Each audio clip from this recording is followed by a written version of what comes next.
All right, well, let us get started. For those, thanks everyone for jumping on time and welcome. I am David Levine, and I am the co-founder and president of the American Sustainable Business Network. And thanks for joining us today for this conversation webinar on helping individuals navigate CDFI investment opportunities. For those not familiar, the American Sustainable Business Network amplifies the collective voice of sustainable business and investors to lead the way towards a more regenerative economy that is stakeholder-driven, just, prosperous, inclusive, etc., right? As a multi-issue member organization, we're advocating on behalf of all responsible businesses across every sector, size, geography, and we just work to inform, make the business case, help shift the narrative, do the advocacy on the issues, and just to really bring us together into a stronger network so we would have an aggregated voice and power to transform the public and private sectors towards this more just and regenerative economy. And so let me turn it to Aniana for a minute. Hi, everyone. My name is Anayana White, and I'm the head of communications at ASBN. We have a really exciting business policy and purpose conference coming up, the Business of Democracy, October 21st through the 23rd, from 12 to 3:30 p.m. Eastern Time daily, just around 3 hours out of your day for exciting Oop, please mute yourselves as you come in. Thank you. Day one is on driving impact, business as a force for democratic resilience. Day two is on policy and advocacy, rewriting the rules for an inclusive economy. And day three is on purpose and practice, building community power and collective action.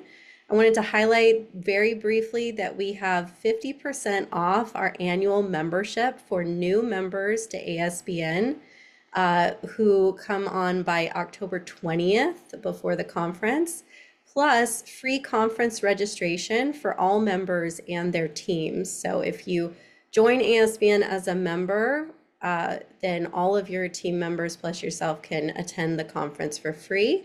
I'm also happy to announce that our headliner will be Rick Steves, TV host of Rick Steves Europe, best-selling author and successful businessman who sends 30,000 travelers a year to Europe and also subsidizes the climate impact for each of the travelers. And we also have Paul Rice, the founder of Fair Trade USA, as our day one keynote, and a powerful day three keynote panel of the women driving systemic change through mission-driven business communities. So please join us for that. And without further ado, let's get back into today's webinar. Great. Thanks, Aniana. So we're here because we have two incredible leaders, Liz Rogers, the CEO and founder of Tern Strategies, and Pam Porter, the founder and managing director of Stepping Stone Partners and the like. And you'll see that there is a poll that's there. So please feel free to fill it out as we move through this. So this webinar comes on the heels of a new report that Pam and Liz have really shepherded, building on an older report. And this is really about helping us really understand the role the CDFIs can play, but also how one could invest in CDFIs and support it. And they'll go into more detail there and the like. And, now, just to preface this, so just a moment, now that we're experiencing a massive upheaval on the availability of funds, certainly from the federal government,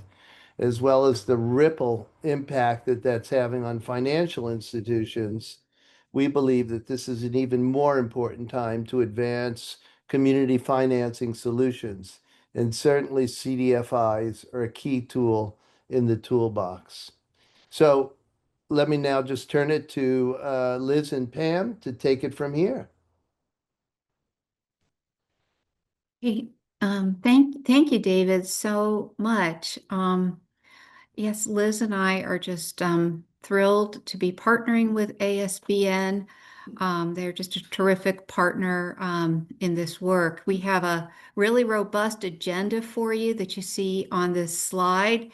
We're going to introduce the research that David referenced, and then really focus on the findings. And our findings are divided into findings about issuers, which are the CDFIs, and then findings about investors, which is really a new field of research that we've never delved into before. And I think very few have delved into this area. And then we're going to share some case studies. We did want to just perhaps we could show the results of the poll at this point, and tell me when they're showing up on the screen. They should be up there now. Oh, they should be. Okay. Well, here, so the first question was, how familiar are you with investing in CDFIs? And it's pretty much everyone has some familiarity. About 57% are very familiar, and about 36% somewhat. So, we're definitely talking to a group of friends. So we'll go quickly over some of the intro to CDFIs, but I know we're going to have a lot of new content for everyone as well. So thank you. We think we can close the poll results at this point.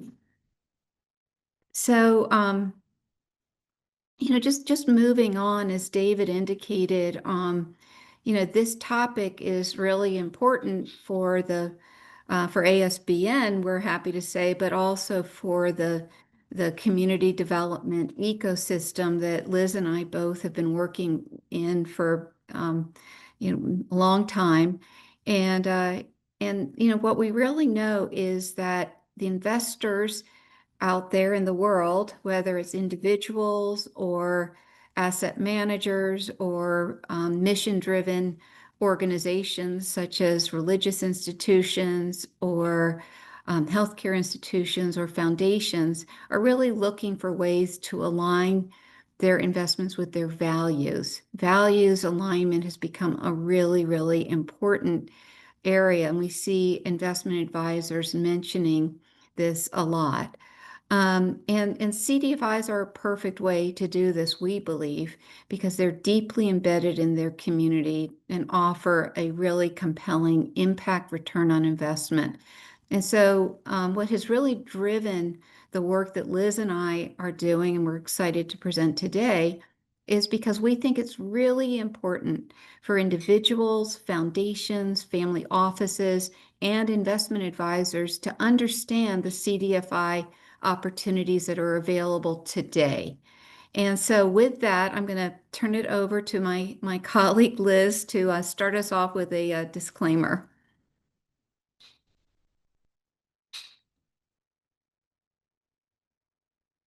Liz, you're on mute still. Sorry. Thank you, David. Sure. It is really great to see so many familiar faces, and Pam and I are excited to be here, and thanks to ASBN for hosting. We would like for you to know that the contents of this presentation are for educational purposes only. This is not an offer to sell, a solicitation, an investment vehicle, or a capital raise strategy. We make every effort to assure the accuracy of the information presented, but we are not responsible for a review by a securities lawyer. Any activity or action associated with securities matters must be made in consult with legal counsel. And we do emphasize the need for a disclaimer as part of these presentations because we are talking about securities matters, and investment notes are an investment process. Pam and I share a commitment to moving investment capital into underinvested and overlooked communities. And that's why when we had the chance, we applied for a grant from the Center for Impact Finance at UNH's Carsey School for Public Policy. With funding from Carsey and the City Foundation, Pam and I undertook a year-long research project to better understand the scale, scope, and opportunities of CDFI investment note offerings across the country. Our goals were to update an inventory of CDFIs with investment opportunities, to understand the motivations of investors, and to provide meaningful resources to increase awareness and decrease barriers to investment. Our research paper should be published soon, but in the meantime, we summarized the findings in a brief, which we'll be going over today. And as a side project, I worked with Wake Forest University School of Law's Trade and Development Clinic to develop a memo clarifying the laws governing these offerings. We'll be sharing both of these documents with you via email after the webinar. Great. So we wanted to start off with some level setting definitions, and I'm going to go over a short overview of CDFIs, and then Liz will be walking us through community investment notes and accreditation, accredited investors. So starting with what are CDFIs and how does the CDFI ecosystem work? Maybe moving on. Next slide, please. Perfect. Exactly. So I think this illustration really highlights the role of CDFIs as intermediaries. They sit between sources of capital, whether they are mission or impact investors, and these might be foundations, banks, policymakers, individuals. Those are the sources of capital. They provide the money to CDFIs who act as lenders, capacity builders, and community partners to the users of capital. So that's the target market, the borrowers and customers. And these are often nonprofits, for-profit businesses, and individuals, people and organizations that are borrowing money in order to rehab a building or to do energy efficiency upgrades or build a community center, finance a small business. Those are the users of capital. And the power of an intermediary and of the CDFI market is that those funds that are borrowed get repaid. And then that money recycles back into the community, creating a multiplier effect. And eventually, depending on the terms of the sources of capital, that money is repaid to investors. One of the really magical things about the work of CDFIs is many of them have been doing this work for decades and decades, and there's a lot of data that's captured on the ability of CDFIs to make loans in communities that are typically do not have access to capital. They might be deemed to have certain risk factors, but the thing is that CDFIs are an embedded part of those communities, and over decades and over many different types of lending, the average repayment rate of loans made by CDFIs is 98%, which is very comparable to the repayment rate of traditional financial institutions. And so the ability to be repaid and recycle that money into the community is what leads to this statistic at the bottom of the of this slide, which is $1 invested in a CDFI generates between $10 and $14 of impact. Now, this was a statistic frequently cited by former Secretary of Treasury Janet Yellen, and has been highlighted by the CDFI Fund and the CDFI Coalition. You know, the exact dollar might change over time, but still it's a very, very strong return on investment. Next slide, please. So what we wanted to just highlight as we talk about CDFIs is just to give you a few key facts. There are over 1,100 certified CDFIs in all 50 states. The CDFI certification comes from the CDFI Fund, which is part of the United States Department of Treasury, and CDFIs cover urban, rural, and native communities. CDFIs in aggregate have over $500 billion in assets. I remember years ago when I first started working in this industry, the number was a lot smaller, but it was still very big. And I remember thinking, how is it there's an industry this big and I don't know about it. It flies under the radar. Well, that while that is an impressive number, we have to remember that the overall financial services industry is nearly 25 trillion. So it is still a niche industry within the overall financial services industry. I referenced this next bullet point earlier because it's so important. But the repayment rate on loans made by CDFIs is on average over all asset classes, 98%.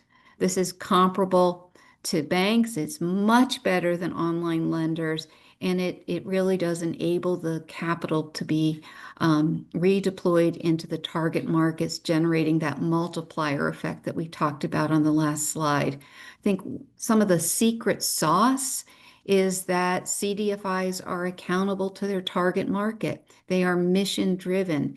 All of them must provide not only financing, but capacity building and development services to help their borrowers succeed. And I think that really contributes to their impact and to their success.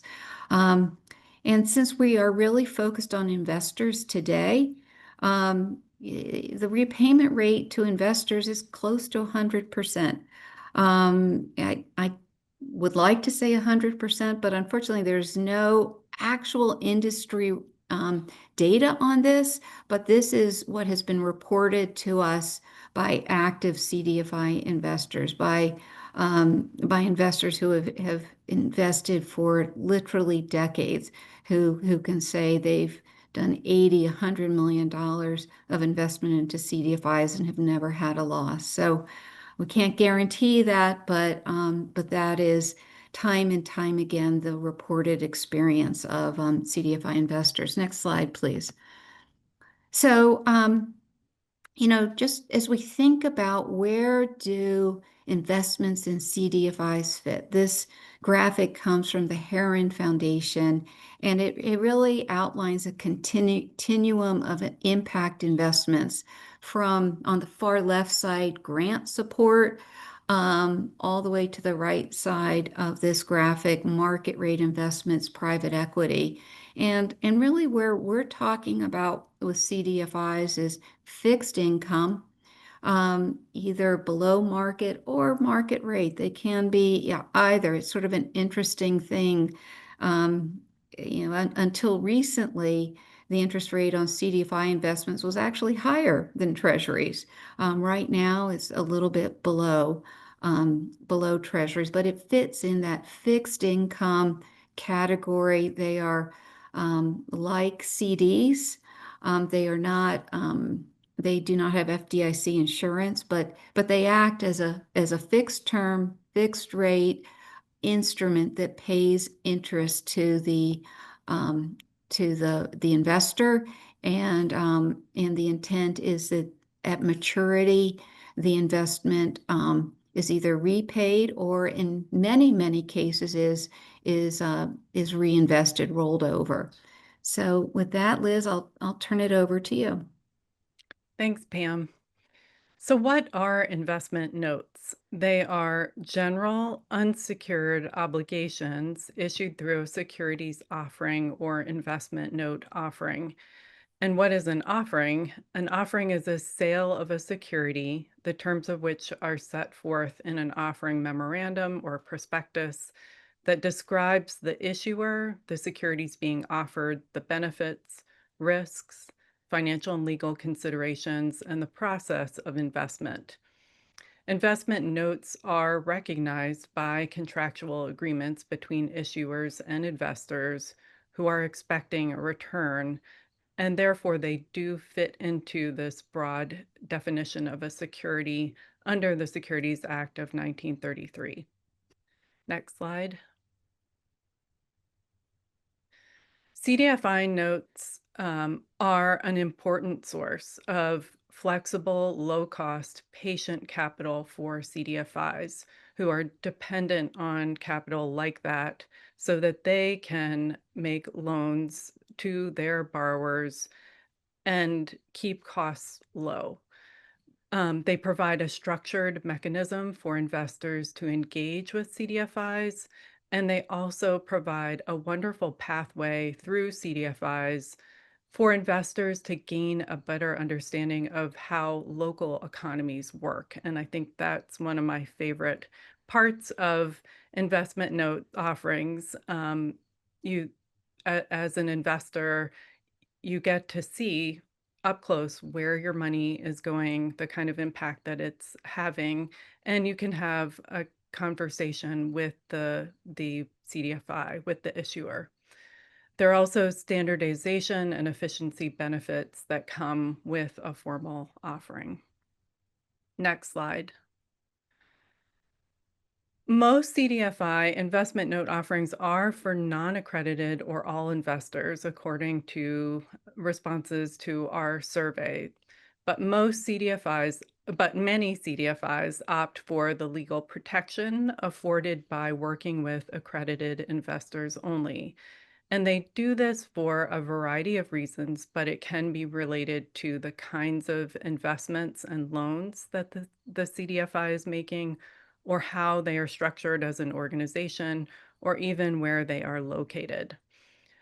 Accredited is the IRS designation for an investor that meets certain wealth or income thresholds.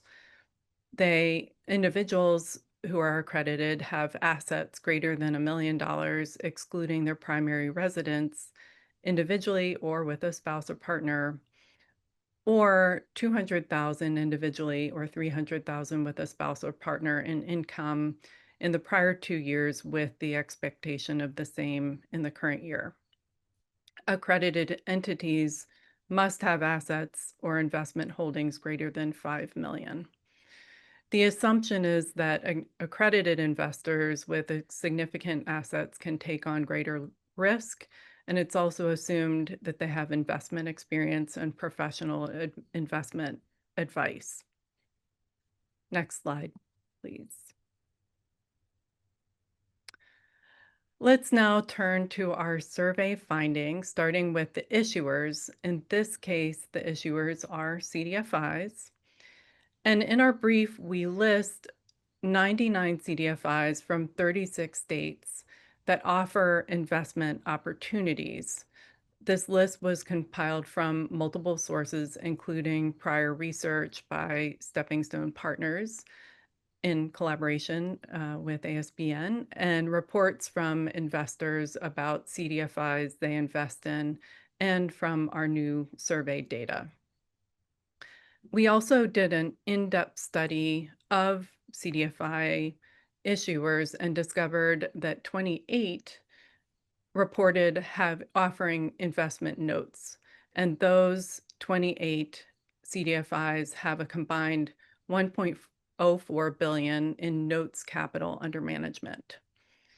These offerings attract 7,400 individuals and institutional investors, and those are, they are impressive numbers, but we believe that those can be much higher the more people know about these opportunities. Issuers state that the top benefits include diversifying their capital sources, lowering the cost of capital, and expanding their mission-driven support.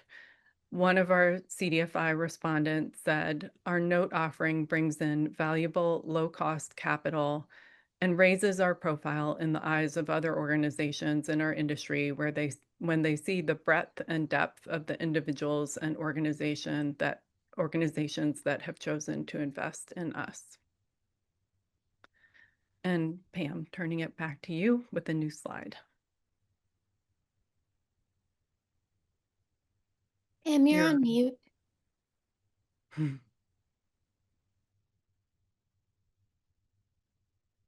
Sorry about that.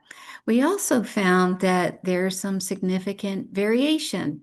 Not all notes programs are exactly the same. For instance, we found that the size of the programs varied dramatically. Some had the smallest program that reported to us had under $500,000, and the largest had over $180 million. So there's a wide range in program size. There's also a wide range in the number of investors with notes outstanding. One thing this raises for us is that for the CDFIs who have notes offerings, there might be some opportunities to learn from others and find ways to have a larger growing program. So it's not just about launching a program, but it's also about, how do we make it successful? In terms of some of the characteristics of the notes programs, we also found quite a bit of variation. The minimum investment varied from $500 up to $100,000. Terms ranged from 3 months to 30 years, and rates ranged from 0 to 5%. As Liz indicated earlier, over 70% reported to us that they accept notes from all investors, and about 25% only from accredited investors. So, there are quite a few variations, and this really comes down to, in a lot of cases, how the CDFI wants to structure their program, but also the relationships they have with investors, and that may affect the design of the program that they're developing as well. So next slide is to really talk a little bit about the investors. This is really a new area of research for us, and I think for the field in general. And we looked at really different categories of investors. And the first was individual investors. This is really where we started. And as we went along, we realized that investor notes are not just for individuals, but in fact, a lot of foundations, a lot of investment advisors are engaged with CDFI notes. But we wanted to just report on individuals first, and we really asked the question around, do you plan to renew your investment at maturity? And you see 84% said yes, so that's a pretty high renewal rate. And even perhaps more encouraging is 95% said they plan to increase their investments. And this could be to the same CDFI, or it could be to an increasing number of CDFIs, or ones that maybe align with their either geographic or asset class interest. Perhaps they're interested in supporting healthy foods, or they're interested in supporting housing. They're interested in a geography such as Appalachia, or they're interested in the New England region. And so that often influences the CDFIs that individuals choose to invest in. The top motivation for individuals was, first of all, mission alignment. That's that values alignment that we talked about earlier. Very interesting. The second top motivator was as an alternative to Wall Street. And I think people stated this very clearly. And then the third is the reputation of the CDFI. As I think one of the things we've learned is that the people will often know the work of the CDFI and know, but not necessarily know that they fall into this niche category of being a CDFI. They just know that New Hampshire Community Loan Fund is doing great work in the state of New Hampshire, and they want to put their money to work in that organization, just as an example. Next slide, please. So I think this was something that we thought was really important to highlight in our research, and that is the growing role of investment advisors. And through our research, we identified over 60 asset managers who are putting their clients' money to work into CDFIs. And we gathered this list by asking the CDFIs that participated in our in-depth study to say, who are the asset managers that you're working with? And out of the 60, we identified probably between 10 and 15 asset managers that were mentioned in many different CDFIs lists. And increasingly, we're seeing that asset managers are creating an impact platform. They're creating a mechanism for their individual clients and their family office clients and others to have the opportunity to invest in impact. And CDFIs are seen as an important way to do that. Interestingly, here you can see some of the other things we learned. Most of the investors that filled out our in-depth survey, and there were 12 of them, said that 51 to 100% of their clients are investing in CDFIs. So the asset managers that get it, that have a reputation for having this impact mission-driven platform as part of their full range of offerings, see that it's got a lot of uptake for their clients. And really, I think Liz and I came away from this research feeling like asset managers, there's a lot of room for them to expand their work into CDFIs, and that their clients will really respond positively to having these types of investments available to their clients. You see here, we also listed the top motivations: location, focus area, and the desire to move capital to mission-aligned organizations. So we wanted to just have a pause here, and Liz and I will take turns reading your comments. We want all of you to take a moment in the chat to just say, why are you here today? We're just curious to hear from you. What is motivating you to have signed up for today's webinar? If you all would just, we're doing this like a mini word cloud. We want to see your comments in the chat so that we can all see them. And Liz and I will take turns reading out a few that we see. So go ahead, start popping in your comments in the chat, and we will enjoy reading some of them. I see from Dorothy Adams, to help spread the word about the best impact investment vehicle available. And Dorothy, I'm going to give a shout out to Capital for Change in Connecticut. I know you are board chair there, and they have a great investment notes program there.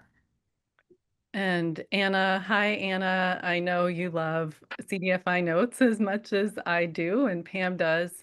Anna manages Enterprise's Impact Note Program and also has done research on CDFI notes programs through a series of white papers, and is an investor. And I'm also an investor.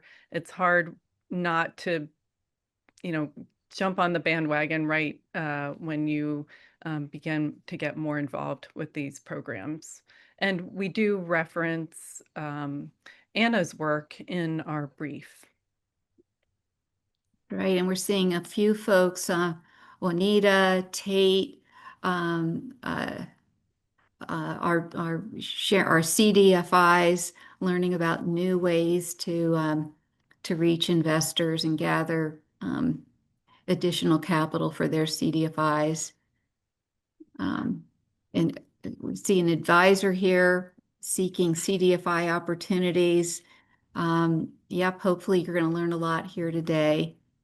And great. Well, keep your comments coming. We really appreciate it. And we'll move on to the next slide, but keep adding your comments. We'll make sure they're all saved. So as we think about the investors, I think we've referenced this, but we want to put this all together on one slide. Um, so as we think about CDFIs that are looking um, to offer these notes to investors, there are really three segments. There's individuals, organizations, and funds. And we're going to try to talk a little bit about each one of these. So for individual investors, um, we really we want to just highlight a couple of things. There's a link here on the bottom left side of this slide, if you can see it. Go on to the next slide, please. Yes. So what do individuals who invest in CDFIs want you to know? If you can, click on that link. It takes you to an article that I wrote a couple of years ago where I interviewed three different investors. Dorothy Adams was one of them, and we had folks who invested in other CDFIs as well. But it really talks about what motivates individuals to invest in CDFIs. And some of the things that we've learned in this research and from prior research is that that relationships are really key. In one of the stories in that article, um, uh, the the future CEO of Community First Fund, now Finanta, was on the school board with a professor at F&M, and they became friends. And the F&M professor and his wife became very familiar with the work of the CDFI in the community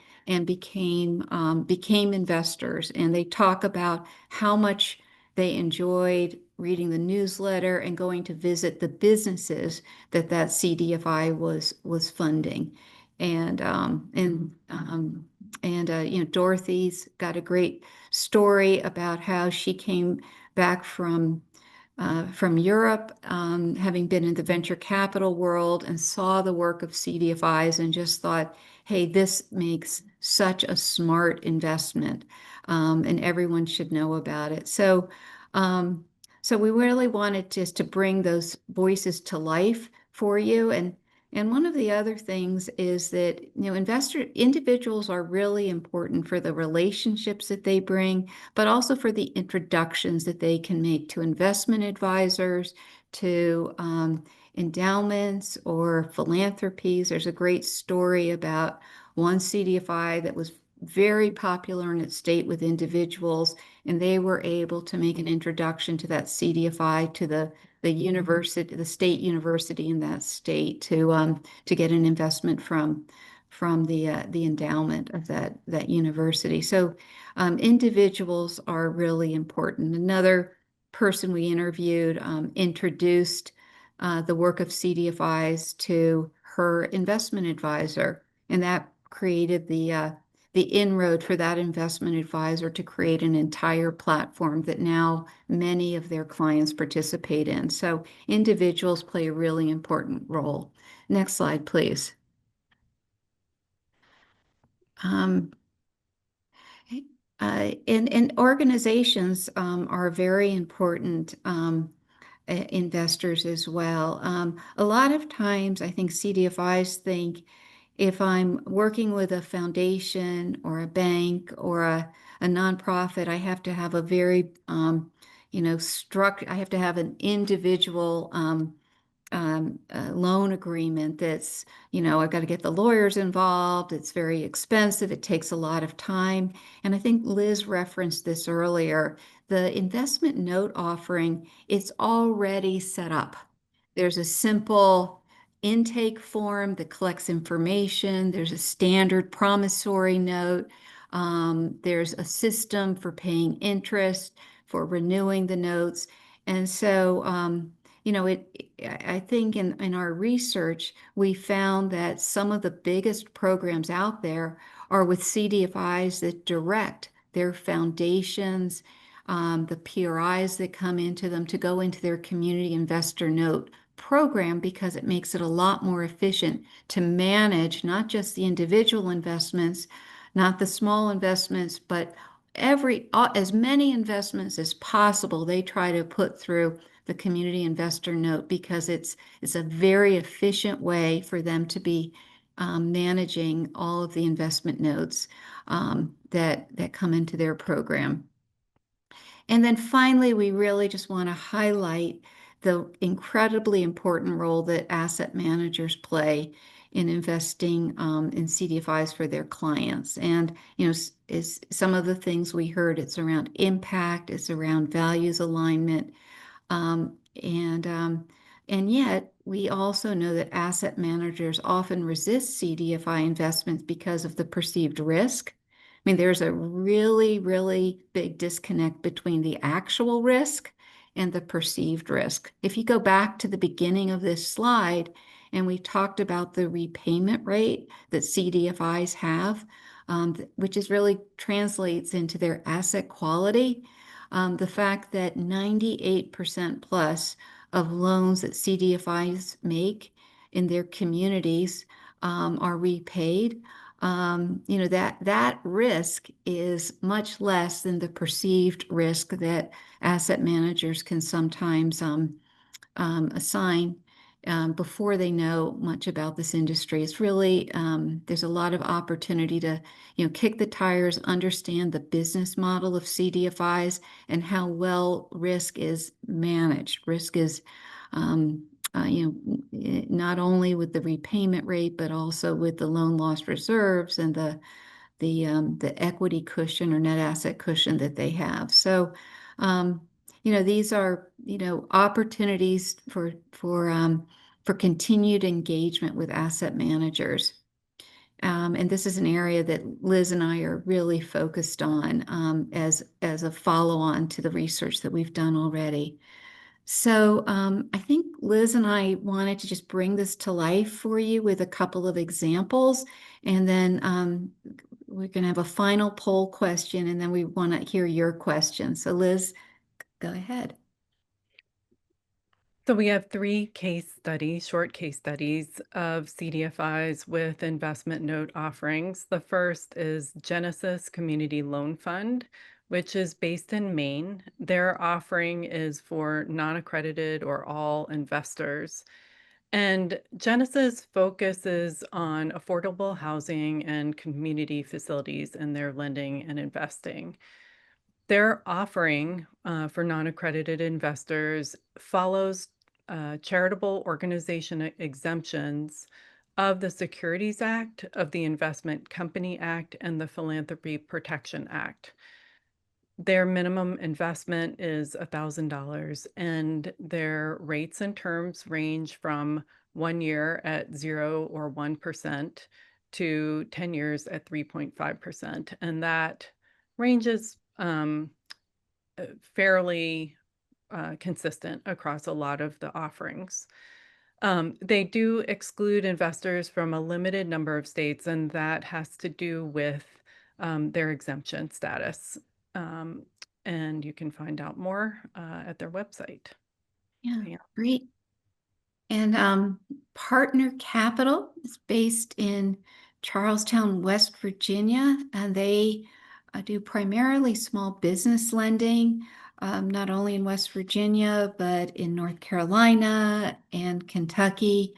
And you can see the details of their notes offering here. And I would just say this is a great example of a CDFI that where an asset manager had a client that was very interested in impact investing in this part of the country, and by finding partner capital, they were able to really meet the impact goals of their client, and so I think it's just a great example of that, finding the right CDFI that's focused on the geography, doing the kind of work that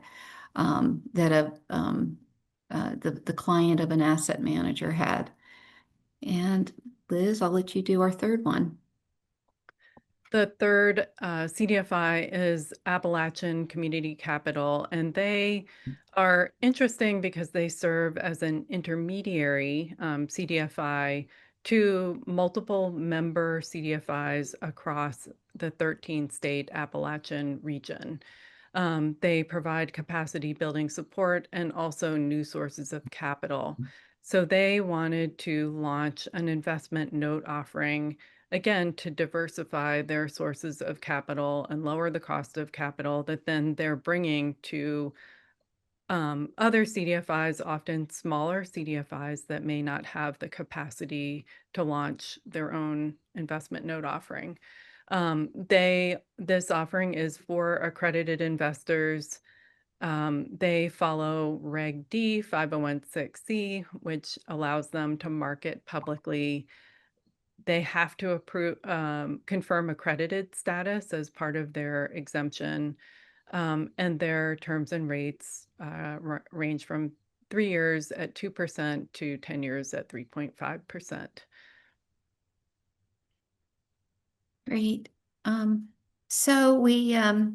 So for the asset managers and the investors on the call today, we wanted to just highlight these 3 steps for investing in CDFIs. First, find out more about the CDFIs that align with the values and priorities that you have. You've heard us reference today things like mission, location, lending focus, and then determine whether that CDFI accepts direct investments, and if they're open to all investors or only accredited investors, and then conduct due diligence. And I think we're going to have another call on due diligence because that's a little bigger topic. Often asset managers will hire someone to do due diligence, but for individuals, we think we can walk through some key things to look at for you, and then invest in support. One of the things that we like to highlight is the CDFIs, the individuals often work with their financial advisors, but we also do like to highlight the fact that if you find a CDFI bank or credit union, you can form a deposit relationship with them, and those investments are insured up to the FDIC maximum of $250,000.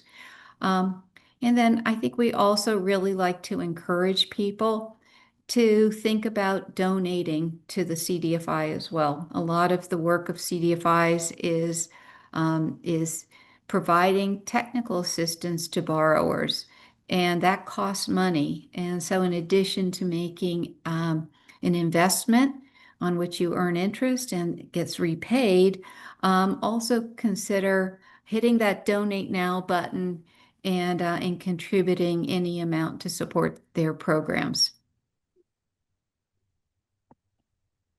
So, Liz. So we're coming to the end, and I know we want to leave at least a couple minutes for questions, but if you want to learn more about how to start a notes program, how to grow an existing notes program, how to craft an effective investor communications and outreach strategy, Pam and I would love to talk to you further. I also, Pam's mentioning due diligence. I did see a comment inquiring about the legal landscape for CDFI investment note offerings, and if we want to have a follow-up conversation about that, let us know as well. And yeah, and Pam? I think yeah, and so if you are an investor and you want to learn more, understanding CDFIs as potential additions to your portfolio or impact platform, finding CDFIs that align with the goals of your clients, or conducting due diligence, again, please reach out to Liz and me. We can certainly help you with those. So I think we've got a poll question now that we'd love folks to answer. And after this webinar, how interesting. how interested are you in investing in CDFIs? And we've got a good number of people. So we just wait a second or two for people to answer. Um, There is a question in the Q&A if you'd like me to read that one. sure, that'd be great. Sure. Thank you. From Stephen, what strategies are you aware of that will help expand access to and educating economic equality activists who have no idea a mechanism like this exists? I So, mean, I think webinars like this, the American Sustainable Business Network is a great network of those, including those audiences. So trying to get the word out through different networks is probably a great way to go. We would love to help support raising awareness. So if you want to talk to us about that and any ideas you have, let us know. Yeah, and I think we are always, looking for expanding the work that we need to do across the different types of organizations out there that have similar missions and goals, but, making sure that they have access to the kind of tools like the CDFI opportunities and the like as well. So I think Pam and Liz, one of the things that you talked about in terms of the follow-up, but that showed up in a couple of questions is, based on investor motivations that you sort of found, what suggestions for messaging do you have for CDFIs with or considering notes programs? And how do you find, and then another related question is actually, how do you find the investors looking to partner with CDFIs? And so not sure if you could touch that at all. I know you offered that as a part of the follow-up as well. Yeah, there are a couple of places to access information about CDFIs. Our brief, which we'll be sending out to all participants, does include a list. It doesn't distinguish between those that have a formal notes offering and those that have investment opportunities for individuals.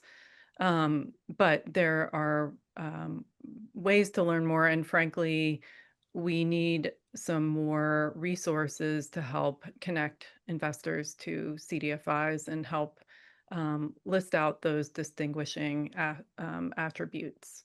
So there is a lot of work that needs to be done to connect the dots, and we're turning over rocks to figure out what those are, but would love to collaborate on those. yeah.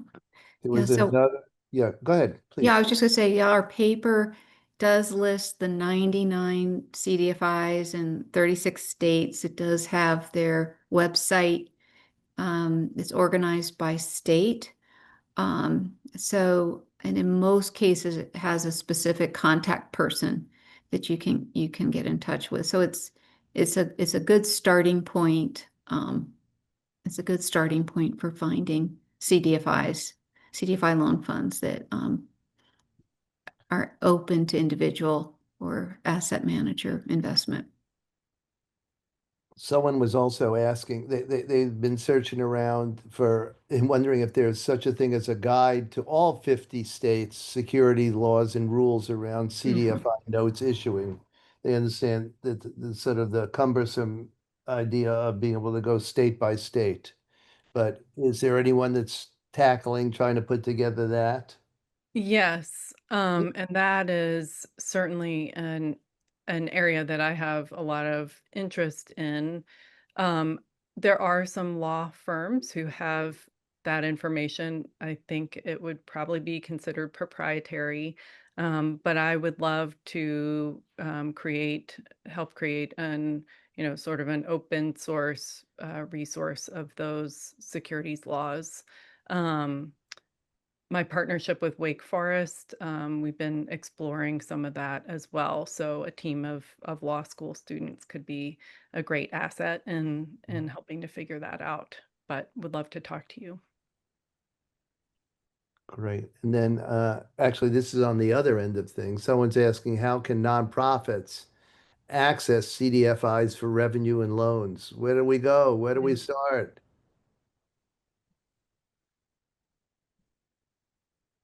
So that question, read that question again, David.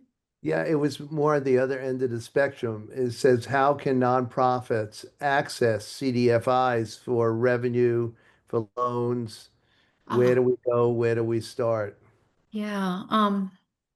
Maybe in the follow-up we'll send out a CDFI finder. There are 1,100, maybe slightly more than that, certified CDFIs across the country. I think there's a list on the CDFI Fund website. OFN, which is one of the trade associations, maintains a CDFI where you can sort by state.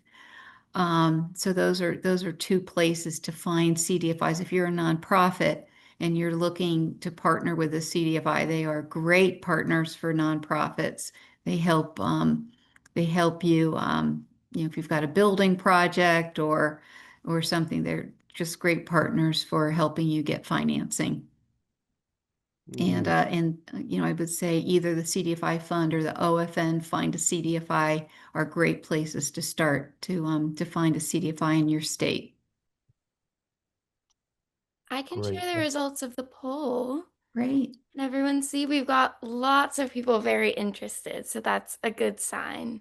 great. And That's great wonderful. presentation, Pam and Liz. Thank you so much. So just we'll slip in one last one here and then we'll close out. But Ileana said, I've been reaching out to native CDFIs. What has been your experience in researching or interfacing with native CDFIs other than a WISTA, uh, which we work with, which pools funds and distributes them to native CDFIs?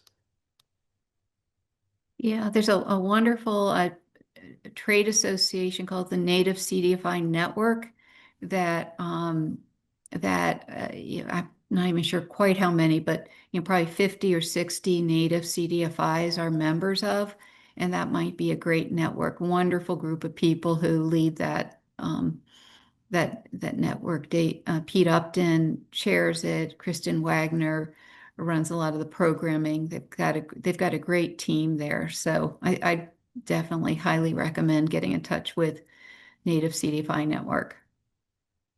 Great. So with that, let me remind folks that Liz and Pam will also be joining us at our upcoming conference, a virtual conference. And on the 23rd, we'll be doing a deeper dive on driving community empowerment tools for investing in an inclusive economy. So as Aniana mentioned, join ASBN and get free conference participation or, sign up for the conference. Come work with us to sort of drive these solutions. And if there are other places that you think we could reach out to others to share the information about investing in CDFIs and growing the CDFI movement, along with other communities supporting investing solutions, then just reach out to ASBN and we'd be thrilled. And so let me again thank, Liz and Pam for joining us today from Tern Strategies and Stepping Stone Partners and for the incredible research that you've done. So thank you all for joining us.